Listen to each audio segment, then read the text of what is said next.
সম্পর্কে যখন বিশ্বাস ভেঙে যায়, এরপরে যে সম্পর্কটা থাকে পৃথিবীতে, এটা কোনো রিলেশনশিপ নয়, এটা হচ্ছে একটা সিচুয়েশনশিপ।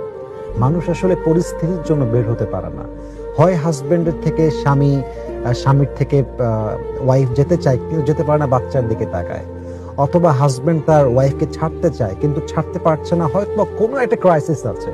কিন্তু এই সম্পর্কটা আসলে যেটা জান্নাতের সম্পর্ক, যা জান্নাত থেকে আসছে, ওই যে সম্পর্কের মানটা, এটা আর কোনোভাবেই বাকি থাকে না।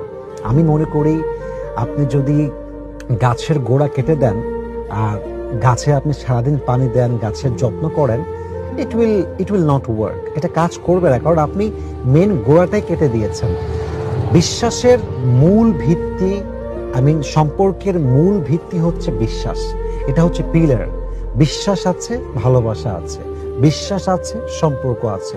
বিশ্বাস নাই, সম্পর্ক মাটির সঙ্গে তলিয়ে ম্যাচাকার হয়ে নিঃশেষ হয়ে যায়, এর কোনো অস্তিত্ব থাকে না। এই জন্য আমি প্রতিটি মানুষকে অ্যাড্রেস করে একটা কথা বলবো, যে কোনো সম্পর্ক হতে পারে, হাজব্যান্ড ওয়াইফ রিলেশনশিপ হতে পারে, আপনার ফ্রেন্ডশিপ রিলেশনশিপ হতে পারে, যে কোনো সম্পর্কে মাস্ট আপনাকে বিশ্বাস রেখে চলতে হবে।